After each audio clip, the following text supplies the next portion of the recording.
Excuse me, can I please talk to you for a minute? Sure. You look kind of familiar. Yeah, you do too. I just want to know, do you know a podcast named The Podcast Is Mine? Oh, yeah, I know that podcast. I just want to let you know that it's mine. No, it's mine. Hello and welcome to The Podcast Is Mine. I'm Sunny Gruel. And I'm Bhushan Kumar. Hey Bhushan, how are you? Hey girl, I'm good. How are you? Yeah, good. Did you have a nice week? I did, thank you. I've been reading again, so it should be no surprise to anyone. I'm always bloody reading. But this book I'm reading at the moment is so amazing. It's called The Patient Assassin. And it's by somebody called Anita Anand, and it's about a terrible moment in British and Indian. Well, it's a terrible moment in British history, and it took place in India in 1919 in India in the city of Amritsar. There was a huge massacre in the Jallianwala Bagh, and what this story is about what I didn't know is that somebody who was there then came to England and assassinated the person who made the decision. Oh wow! And this is something like we did. At school, we did like this in history. Some of the history, but I didn't know any of this. And what's really interesting about this book as well, it's written by a British Asian, so it's from both perspectives are represented. So what I like is that it's not very like colonial. It's not one-sided. Yeah, she's very much like the British did this wrong, the Indians did this, and it's written like a novel. So you don't feel like you're reading like a history book, and like the stuff that actually happened, I'm just like, oh my god, it's like you could have written this. So like I'm halfway through it and I just like can't put it down. It's so good. Another one on the list. Another one bites the gasket, as Katy Perry would say. I love that song. How about you? What have you been up to? Yeah, really good. I probably heard that in the gym. That's where I went for the first time this week. Swish, that's an And I loved it. I really missed working out during lockdown. So to go back and feel like I'm back into the zone of... Because I don't really have a sport that I'm really passionate about, other than recently starting tennis again and doing a bit of cycling. So getting back into my fitness has been really important for my mental and physical well-being. And while I was in there, actually, I forgot to tell you this, but I was working out and I was just like, doing my thing. And I looked to the side and I was like, I'm sure I recognise that guy. And there's a guy, like a YouTuber that I just happen to know of in there. Oh, wow. Yes. I think he used to do like little clips from, what was that show? Was it Airline? The one with EasyJet that was set in Stansted Airport. Oh, yeah, I know. Leo. Remember that guy Leo? Yeah. That hilarious, like, fly on the wall kind of documentary. So I think he just kind of probably brought it back for a younger generation, and yeah, he was kind of cute. I was just like, I was having getting my perv on while I was doing my workout. Absolutely. I think this is what everyone's missed about fitness, isn't it? It's just like seeing the fitness, the fit. Yeah, exactly. Clues in the title. Oh, Bhushan, I'm really excited about today's topic, and I know you will be too. So it's going to be all about Bhushan's Fashion Friday. Yeah. But we'll have more right after this. And we're back. So anyone who is anyone will know two brands, She by Sheree and Bhushan's Fashion Friday. So Bhushan's Fashion Friday recently completed 5 years and continues to be Bhushan's labour of love. Bhushan recently, and should that be finally, asked me to take part with the 5th anniversary photo shoot, and you'll be able to see that on Facebook and Instagram. So this podcast is all centered around Bhushan's Fashion Friday, and I wanted to ask you quite a few questions about it. So just to start, where did Bhushan's Fashion Friday come about, and how did it come about into existence? Yeah, sure. First of all, this is a world exclusive. I'm not speaking to anyone about Fashion Friday. I don't know. Joking. Very privileged. And so it's at Bhushan's Fashion Friday if anyone wants to see it on Facebook or Instagram. Perfect. So the way it came about, back in 2015, I was working in a media company, and my job was very non-creative. And I'm a creative person, and I needed a creative outlet. And then two things happened kind of like within the same time period that kind of really brought Fashion Friday to life. So one was somebody told me I wasn't creative, and I was like, bitch, I'm going to cut you. Excuse me? I know. Do they even know who you are? Precisely. Have they got vision, ears? And if you saw this person in real life, you'd be like, this is like the basic of the basic. The hater. The hater, like, the bottom of the bargain bin. That piece that is reduced down to 99p and still won't sell, but you don't want to throw it into landfill. No, because we think of the environment. Exactly. That's who this person person was. So someone had told me that, and then I'd also gone to this talk, and in this talk someone was saying about how if you want to be a creative and you want to do creative things, you should get used to failing fast. So there's this idea that you just go out there and do whatever you want to do and fail at it. And he said, like, the whole objective is to fail at it, because he said that write down a list of 10 ideas, and if you fail at the first idea, you go on to number 2, then you go on to number 3, and you go on to number 4, and so on. And then he also said how if you've got a phone, you've got a camera. Yes. And he said if you've got a social media account, you've got a distribution network. Perfect. So he said, go and try your idea. And he said if it works on your social media network, then you can scale it up. And if it doesn't, learn from what didn't work. And so anyway, so that's how Bhushan's Fashion Friday started. It's something that I'd done ages ago in the office, just generally, because one time in this other office I worked at, there was lots of fashionable people working in the office, and I was like, oh, wouldn't it be fun if we all wore the same thing on the same day on Friday? And like everyone was like, yeah, okay. And then so we just had like polka dot Friday, floral Friday, and stripes and nonsense like that. And then so I thought, well, I can take that. That was my first idea. I had 10 ideas written down. Fashion Friday was the first of them, and I was like, right, this is going to be the first idea, and I'm going to try and make this into something. Yeah. So I had my camera, and Fashion Friday, I just got like a couple of people in the office with me. We stood outside in the breakout area, had someone take a picture, I posted it, and the rest is history. Oh my God. And you know what I really love is that point you made around how someone who, it could have been a real negative, that critique, effectively, not even constructive, but you turn that into a real positive and said, look, you say I can't do something, it's going to actually motivate me to really drive and create something. Yeah, I don't know, it really pushed a button within me, because first of all, I really was counting on that person to be very supportive towards me, and they weren't. And then also it was just that whole idea where I was seeing other people like in creative roles doing amazing things that I would have wanted to do. And they were just, I remember, like, for example, there was once this meeting I went into, and they were showing us this creative had been working on, actually, was it creative? I can't remember which team it was. Actually, I'm not going to name the team in case they're listening. But someone had been working on something and they presented it. And I remember looking at it and I was like, oh, right, I said, that's a great draft. I was like, when's the final copy coming out? And they're like, no, that is the final copy. And I was like, oh, right, I see. So I was looking at that and I was like, that is shit. I was like, they put so much money, they put so much time, and that they had like 3 months to do this project, and that's the crap they came out with. That was a it looked like an Argos catalogue cover, just put it that way. Like, so that was the kind of aesthetic of it. And I just thought to myself, why are you not doing this? And like, when I also, it was a TV company, so I'd watch the TV program first, and I'd be like, oh, why don't you feature this in the show? And they were like, oh, we haven't seen the show. And I was like, how can you do a segment about something that you've never seen? Exactly. And I just think if you want to be creative about something, you've got to do the homework as well. Like, do the research, have some knowledge about what you're actually creating over. So yeah, it was so I think it was that trigger that really pushed me off, and I was just like, right, I'm not going to stand for it. I'm going to do something, and I'll fail at it, and then I'll go on to, and I will find something. But this stuck. No, I like that idea of fail fast, and I've heard that mantra at work as well, and I think it's really interesting. But what were some of the challenges that you faced with the Fashion Friday? With Fashion Friday? Well, at the beginning, there was a lot of negativity around it. I mean, the negativity continued. So there was a lot of... What was wonderful is I had wonderful people like yourself and others who were giving me like wonderful support. You would like say, oh, I love this. And, you'd see... And what was wonderful is like sometimes I'd meet up with friends who I haven't seen for ages. And she, my friends would be like, oh, my husband never goes on Facebook, but he always goes on Friday to see what you've done. And I was like, what? Like, I was like, he doesn't like it. So I had no idea that people were interacting with it. But around me at the time, there was like, kind of like some people, like my main friends were quite positive. But a lot of people were negative. They're like, why are you doing this? Like, you're not, go and work in fashion if you want to work in fashion. Or, oh, your pictures are not very good. Or, oh, that's not... And then people, like, I'd have a theme every week. Very so, like, tie-dye or something. And then they'd be like, oh, that's not tie-dye. Or that's not bohemian. Or that's not... And I'd be like, first of all, who died and made you Anna Wintour that you're going to tell me what is what? But what was good about all that criticism, and also like the other thing was like people would be like, oh, you're doing your Fashion Friday again, and people would kind of sneer at it, and then they'd look at the pictures and they'd be like, oh, this picture doesn't it looks kind of blurry, or it looks this, it looks that. Then there's lots of other people who were like, oh, I really want to be part of it. And then so I'd be like, okay, well look, here's I'd give them like a brief. I'd be like, look, we're going to be wearing this, we're going to go here, we're going to do it at lunchtime, blah blah.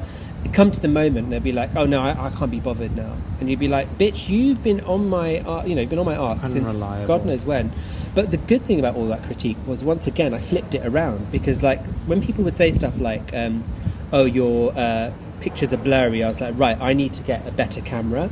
And then it was like my styling as well. My styling was a bit pedestrian sometimes in the beginning, and I was like, okay, it's fine what I'm wearing in person, but that's not going to pop on camera. Okay. So I had to learn how to kind of style myself and pop on camera, and then everything that could have happened did happen on one shoot or another. So for example, like I said, people would drop out at the last minute. Yeah. My photographer might drop out at the last minute. The outfit wouldn't work, or it didn't look good. Sometimes the battery failed, or or sometimes the shot didn't quite materialize. So every week I was learning, and then eventually it got to one shoot. There was one shoot, it was the military shoot, and I had loads of people, and we were shooting. We only had like 10 minutes to shoot. We had to shoot very quickly. It was very hot and stuffy, and everyone had to run back to work and stuff. And then for some reason at the last minute in the shot, I kind of knelt down, and it all came together, and that was just one shot, and suddenly it was like, whoa, that looks really good. It's like the theme is clear, the picture's clear, you can see what's going on, and it was like a light bulb moment. And then after that, I just seemed to I got more confidence from that. I can imagine as well, like you're talking through all these challenges you faced. It sounds like you've probably not even appreciated how resilient you are throughout that, to put up with these really big hurdles throughout the process, and having people not be as committed to it as you, because obviously that was your baby. Yeah. And I think that's something that you probably don't even notice and recognize enough, how you have consistently put out Fashion Friday for 5 years now, and I feel like I can't imagine anyone else having that tenacity.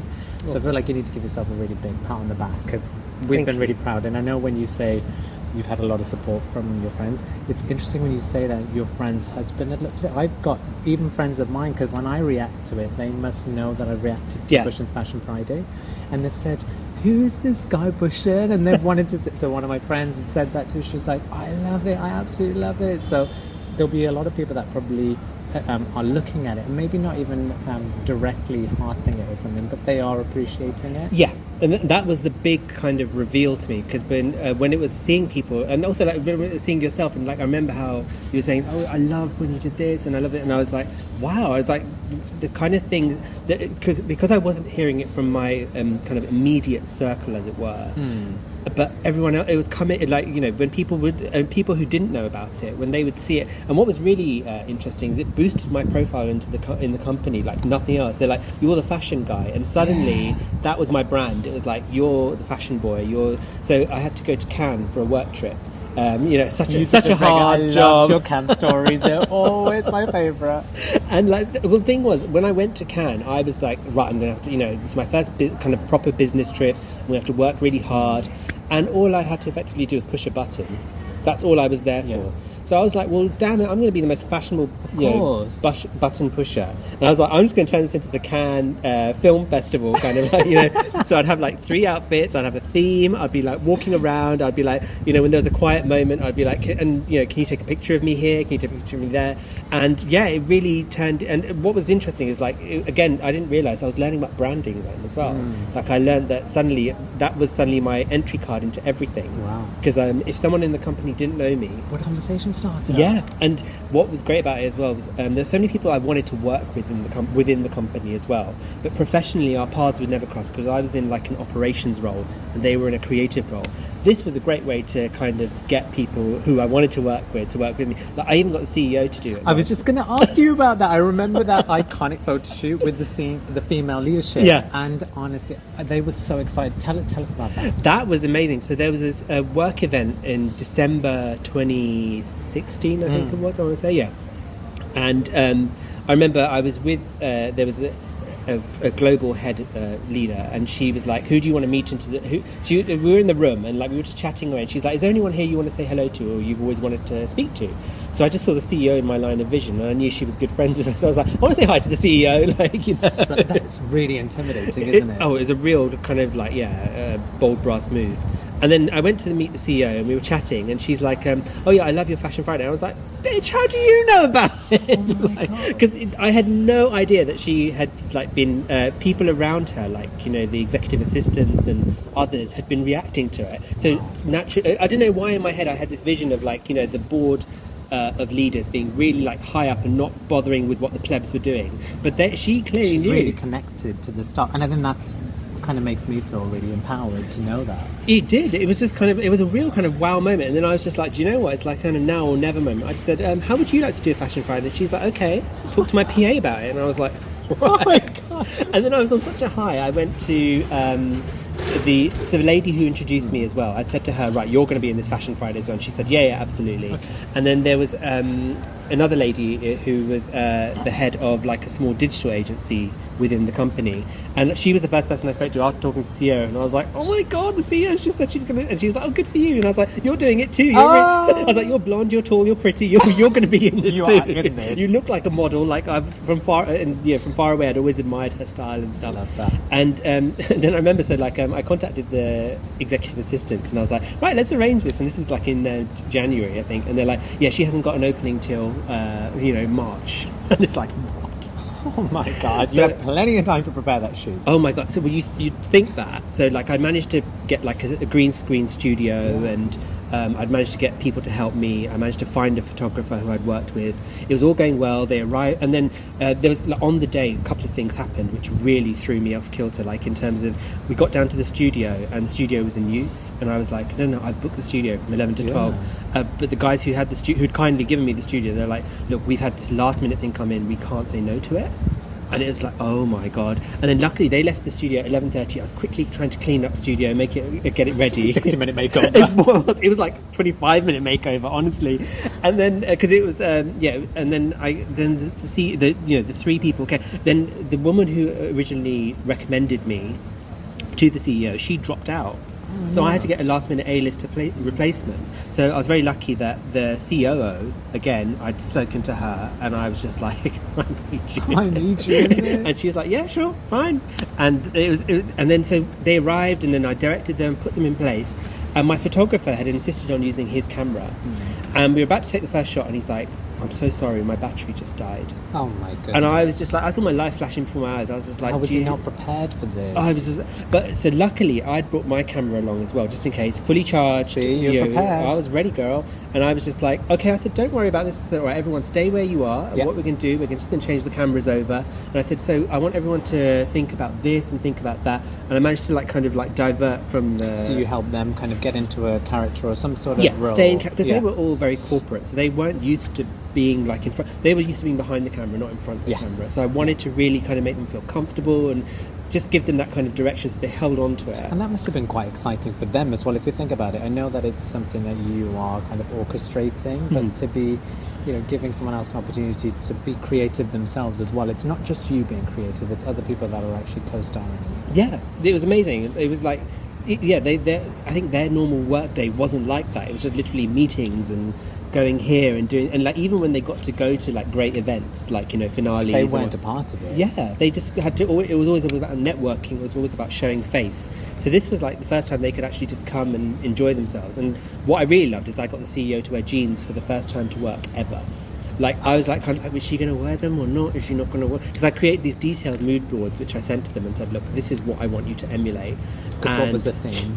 So the theme was female leadership, and I was kind of inspired by Chanel initially. So I told everybody, can you dress like you're wearing Chanel? And then like on the day, like the CEO was wearing Gucci, I was like, oh my God, first world problems. I was like, I dreamt of a time when I'd have a problem where it's like, why is she wearing Gucci? Why is she not wearing Chanel? Like the times that I dreamt of saying that, and I was able to, but then it was also live it, but it's like, I have to live the pain as well. The pain of it, honestly. And then I was also able to counter it with like, she's wearing jeans. Oh my God, I didn't think she'd wear jeans, but she wore jeans for me. And that was just huge. And yeah, that was amazing. And then in terms of your expectations, so I know you obviously started this 5 years ago. Did you have any idea that you would end up having that sort of profile and building that brand around it? What were your expectations? So that's an excellent question. Do you know what? I had zero expectations. I honestly, like I said, I had my list of 10 ideas. I thought this was going to be the first one. This was going to fizzle out in a couple of weeks and I'd be on idea 8. and doing something completely different. And in one way, it was to my own detriment in the first year that I didn't give this everything, full throttle. But it was only after because I think another key moment for me was my first menswear shoot. So that was the first time because normally the typical premise of Fashion Friday was shoot on a Friday and post it to social media. Which is a lot of pressure, isn't it? So much pressure. And there was only like a 10-minute turnaround. So yeah, literally. So it would be like shoot a picture, buy a blank wall of just get everybody put a meeting in everyone's diary. So say at 10:45, everyone gather by the breakout area, arrange you up against a wall.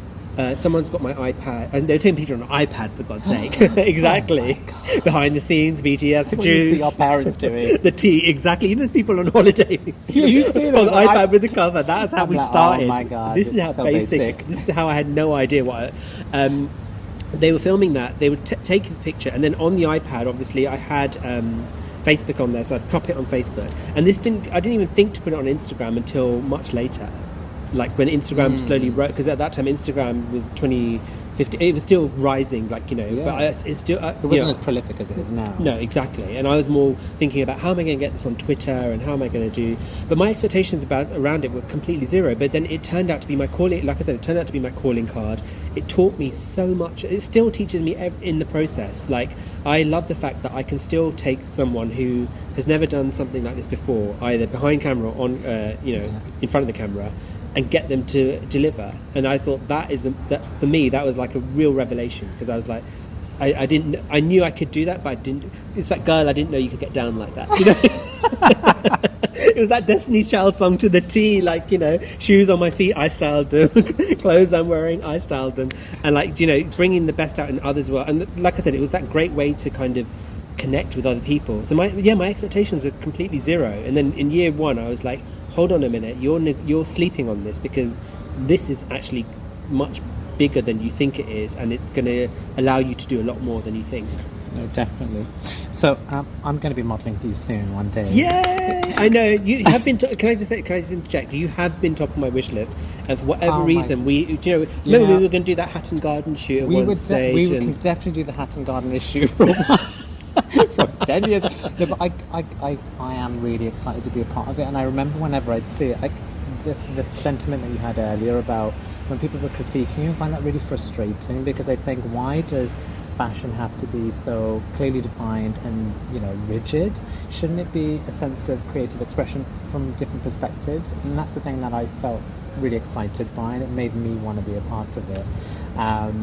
So that I absolutely love it, and every week when I get to see it, and I mean, you make me feel like, you know what, this is something that I want to take away into my wardrobe. So I've always been the type that does try to push boundaries, and I get a lot of weird looks at work when I wear whatever I want, but the way that you talked about, you want it on camera to have something pop, you also want that in your lifestyle as well. Yeah, absolutely. I don't want to wear grey, blue and white and black all the time, and the thing was, what people that were sending the critiques, and also I'm sure you'll find this as well, the people who are critiquing you are the most basic fuckers that you've ever met. That you think to yourself, because do you know what, I think if I was doing something football based, no one would be criticising me. Yeah, they'd be like, oh, it's all fine. But everyone seems to think fashion is fair game. I think that's because it can be so personal, and everyone feels like they can have an opinion about it. But actually, that is the thing that I've always tried to battle against, and I feel like you've done that in your kind of choices as well. So what are the standout pieces that you can remember? Are there any that you kind of still look back on and think, I love that, other than today's, which I think is going to go down in history? Oh my God, which we can reveal. Yeah, with you'll be able to. Yeah, hopefully at the time of this, it'll be out there, so people get to see it. And I would say I love when so there's my second year anniversary shot was in New York, and I've got the New York skyline behind me. Oh my God. So it was such a hilarious day. You're going to love this. I had to go to the Port Authority. The Port Authority. We'll reference this in a later episode about why it's important. Why it's crucial, and why that show is crucial to this podcast as well. So I the whole time I was there, I was just like, oh my God, I need to take pictures for Sunny. Just like, this is a dingy bus stop. Oh my God.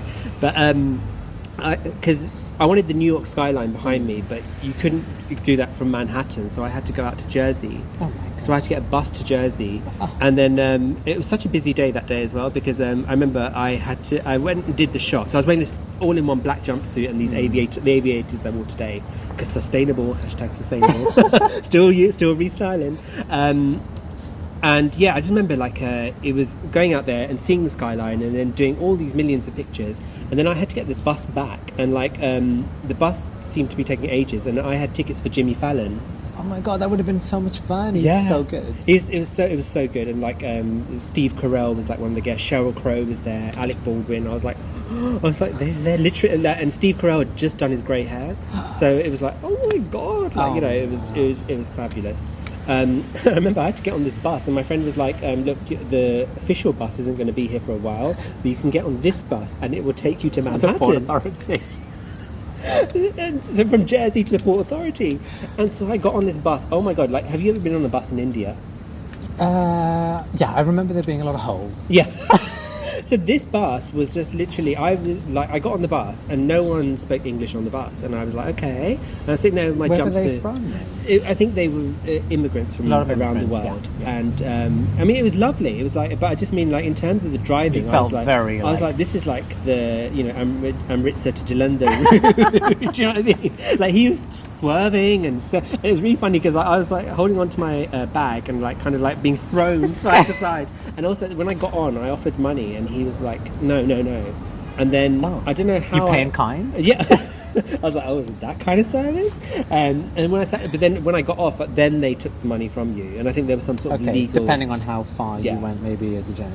But I just remember, because of that, it felt like being in a washing machine. I'd completely forgotten the photos I'd taken, and this was in advance because that was June, and I was taking them in advance for August. Yeah. And when I looked back at the photos, I was like, oh my God, I was really surprised at how they turned out. I did not expect them. You never even reviewed them? No, I did, because at that time I was too busy trying to get Jimmy. So I was like, you're trying to get your pipes cleaned. I was getting my pipes cleaned, honestly. And then after that, I went to another premiere. That day was like a boob. But I remember looking back at it and thinking, whoa.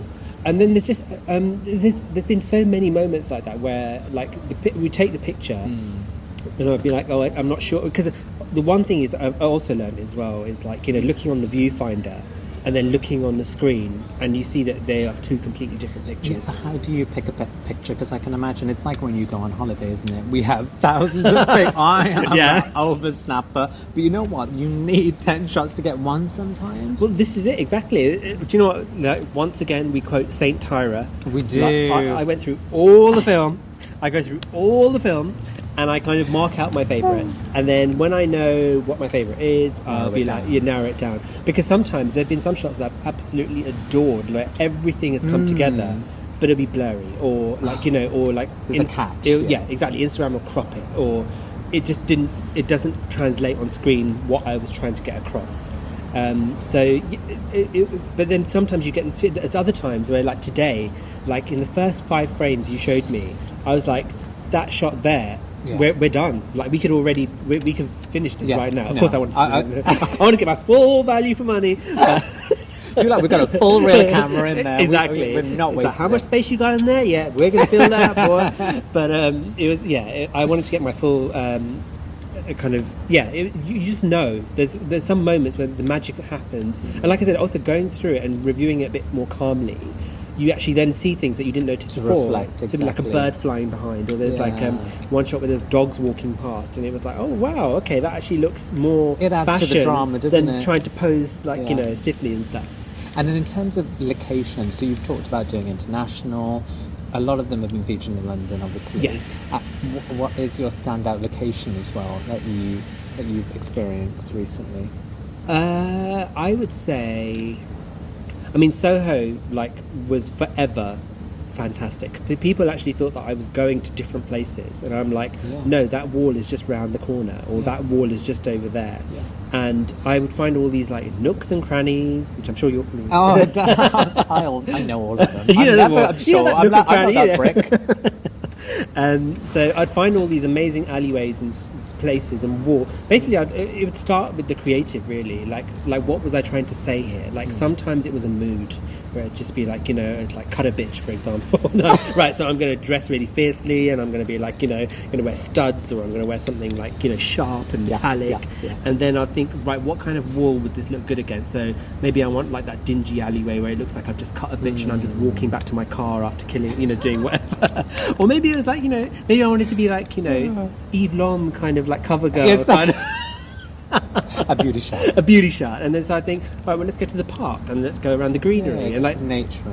so especially during autumn, for example, going into the leaves, and like, you know, autumn has so many gorgeous colours, and you know, you're wearing tailoring and you're wearing a roll neck or whatever, and just the mood kind of takes you over, and then you just find yourself. But then also, like, you know, some of my most iconic shots, like one is in the snow. I don't know if you remember when the Beast from the East. Yes. Yeah. Oh my god. So in the snow, and that was amazing. So a good friend of mine, Godfrey, like took that picture, and we had 10 minutes. It was -5 outside. Or that was a tough winter. Was it 2018? Yes, 2018. Yeah, It was that winter where and it was just cold, and like literally, like God bless him for coming out there and taking a picture with me. Yeah. And like, you know, we only had 10 minutes, and like we were frozen after that. And like razor sharp nipples. Yeah. Oh my god. Cut glass. My nipples were already hard as soon as I walked out the door, because it was just that. Because I wasn't wearing that much. Like that's all I wore. Like literally, I was. It's a bit of an insight if you've never seen Bhushan's Fashion Friday. It's scantily clad. Exactly. I was just wearing my Gucci thong underneath, and that was it. And like I just and he, like luckily Godfrey was wrapped up. Like he was like wearing a puffer jacket and a hat and everything. But he was he was cold, and I was like, you know, and my hands were turning red, and I remember my head was really hurting as well, and I was just like, oh my god, this is like. But we got the shot, and then there's also like another one. Do you remember the one on the Underground, Snakes on a Train? Yes, I loved it. And again, that was my friend Lowry who took that picture for me, and like God bless her. Like it seems that whenever the photographer had some sort of illness or something, or there was something like, you know, like bless her, she was really ill, but she came and like got, and again we got that in the first 5 frames. Oh my god. And I was like, this is it, we've got it. But I feel like it's not only an accident that you're probably getting them in the first 5 frames. There's a lot of experience that you've got under your belt, 5 years, a lot of preparation. I can tell every time we talk about it, you tell me the story, I get that insider kind of, you know, behind the scenes look, and obviously today as well being a part of it. In terms of the process you've gone through, what has been your inspiration in terms of fashion? What have you learnt about fashion that's inspired you? Is it something that we can all do in terms of learning about fashion? What is your advice? I love that. That's a really, exactly that. That, you know, first I thought every fashion shot needs to look like kind of Vogue, or like, you know, like a real kind of. I kept thinking in terms of high fashion, like, you know, if I'm not wearing Prada, if I'm not wearing this, I'm not wearing. But that ultimately didn't matter. I just realised as long as you've got an idea and you can communicate it clearly, and I think that's what fashion is about as well. It's like it is self-expression, and you know, like we have those days where we don't want to kind of dress up boring, or like you some days you just feel like you're in a good mood and you're like, you know, I just want to put this together. Express yourself. Yeah, I just want to throw a couple of things together, and it pops, and people react to it. And when people go, like for example, when every time I wore pink socks, everyone used to like, you know, cream themselves. I'd be like, oh my god, your pink socks! I love your socks! I love your socks! And I'd be like, thank you, but I wore them for that reason. Like, you know, make me feel good. Yeah. It makes the person feel good, and I think. What I've really learned is that fashion is democratic. There seems to be this whole kind of like smokescreen around fashion, where people think, oh, fashion is only, you have to be a certain way, you have to look a certain way. Well, no, you don't. I don't look a certain way. I don't see myself represented out there. Yeah. And like the people who I modelled with as well, they'd be like, oh, we're not models. And I was like, well, no, you are. I was like, you know, you don't realise every day when you walk in, it's like a runway, like seeing what everyone's wearing, and like that. You know, and everyone's got it within them. So I think it's really about just kind of like silencing the haters, your own self-saboteur as well, telling yourself, do you know, if you like, in my head there's sometimes thinking like, what the hell are you doing, why are you doing this? And then the other part of me would be like, no, like I want to do this. Like even now I can't rest until I've taken a picture. It's so weird. Every week, like once I've done the picture for the week, I have this momentarily relief, and then I'll be like, right, what's next week? Like, do you know what I mean? It's that kind of... You've got that passion and drive for it. Like, the moment when I start saying, oh, do you know, I can't bother to do next week, I've not said that ever. Like, even when I'm on holiday, like, I've had to do it myself. Like, my sleeveless in Seattle, yes. I shot that myself. Like, my New York ones, I shot myself. I just sort of put a tripod on, camera on self-timer, and then just hit it. And that was how I kind of, like, went about doing it. So, yeah, it was... I think the biggest lesson I could say about fashion is that you've just got to own it, really, and don't worry about what anyone else says. If you feel good and you feel comfortable about it, do it. That's the biggest lesson I've taken from this. You know, it's really, really nice to hear you say that, because the thing is, every week when I see it, I do feel like, wow, you've got so much confidence. Honestly, I do look up to you when I see that, and I think, I wish I had that confidence, but then I'm like, no, we all have it in a different way. You've got to silence that voice, haven't you, in your own head, like you said. And you're really, really inspiring people. So, and just one thing to add to that as well. Like, I remember there was a dance teacher once who said that you can fake confidence, or you can be confident. No one knows the difference. And I thought, for a while, I was just like, hang on a minute, that's not a great thing to say. But then I realised what he was saying behind it. Yeah. The idea is that just like, even if you don't feel fake confident, it till you make it. Fake it till you make, and it does, and that is true. When you feel like, a lot more confident, but like, even if you don't feel confident, you just pretend you are. Like, because there's sometimes when I was directing lots of people, and there'd be all these other people who'd be like, no, you know what you should do? You should do this, you should do that, or I'd be more worried about like what they were doing than what I was doing, and then I would bring down the picture because I wasn't distracted. So then I realised you've really got to kind of hold your own in all of that and tell. So when someone's like, when you've got like 12 directors on set, you'd be like, shush, no bitch, this is my game. We're playing my rules. This is how we're going to do it. One person needs to be in control in a set. Yeah. And then but also at the same time, I'm very much about the best idea wins. So sometimes I've started from a basic concept where I'll be like, why don't we stand like this, this and this? And someone said, well, actually, why don't we try it? Collaborate. Yeah, and move around. And the photographer might be, guys, actually, if you all stood diagonally, this would work better. And then I'll be like, okay. And then before you know it, we've got a great picture. No, I love that. And I feel like it's connecting back to that point you mentioned earlier about fail fast. Yes. And not being too hard on yourself about making sure everything is perfect, because what is perfect? I think it's just having a go and then MVP, minimum viable product. How can we improve on this? What is the best way to go forward? Absolutely.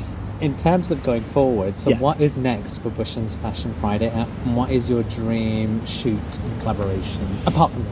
Well, of course, no, jokes aside, you are top of my collaboration. Like, for so long, because every time I see your outfits, like, I remember like once for a finale show that we went to, you wore this amazing hat and you had the zebra print shirt, and I remember everyone was like, we just all eyes on us, like, do you know what I mean? Like, literally, we turned. There were so many people, there were so many music industry people there, and we were just like, no bitches. They were like, he's a tax accountant.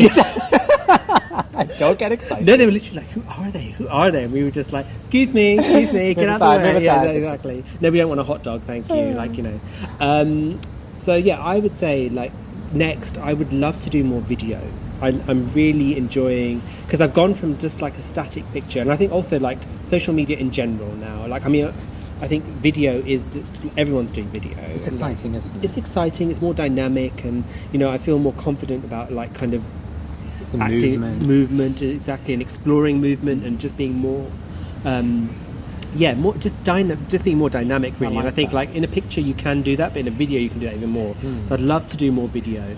In terms of a dream shoot, I mean, like, I would love to work with Vogue. I mean, it's everyone's dream. It's an absolutely amazing dream. And like, I know that the experience may not be what I imagined it to be, but I know that it will be something incredible. And then in terms of like dream collaborations, apart from yourself, of course, I would love to like work with like supermodels like Naomi Campbell. Can you imagine directing her and working with her? Like, I'd just turn up in a potato sack because no one's going to look at me. We're all going to be looking at Naomi.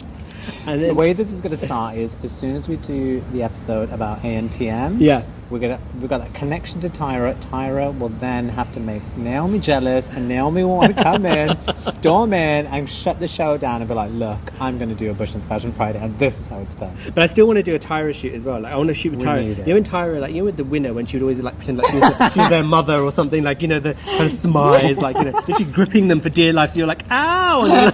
And you can see like Danielle, like, she wants to bring you down. So the focus goes on her. So I'd love to work with Tyra, and I think, just working with like loads of like strong, confident, beautiful women in particular. I'd like to like photograph with men as well, but I think working with women, there's an extra energy and dynamism that I just love. Like, I just feel like the picture gets heightened immediately.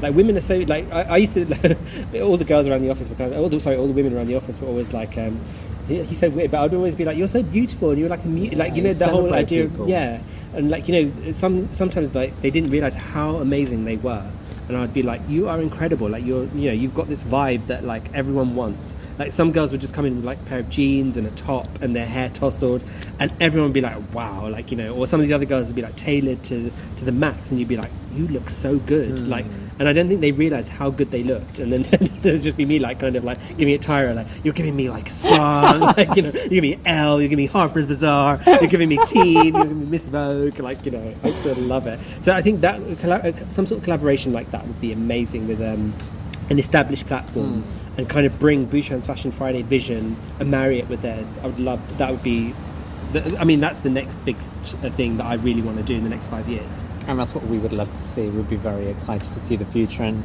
we wouldn't want anything like this to stop anytime soon. Yeah. We'll be back right after this. If you're thinking about doing something creative, go for it. The best way to learn is really to do it for yourself. If you're lucky enough to know someone who does what you're doing, go and approach them. But there really is no substitute for doing things yourself and learning on the job. It's so true. I mean, like, you've seen today how it was literally a matter of like, you have an amazing eye as it is, and like you just knew about composition and stuff. Now, can you imagine, like, if you'd been thinking about it or procrastinating, you would have been like, oh well, maybe I shouldn't do it because I'm not a photographer, or I'm So not true. but you are. Do you know what I mean? It's like, It's that inner voice, and I feel like we talked about it earlier about, holding yourself back, not putting yourself out there, not wanting to fail, all those things you've just reminded me of.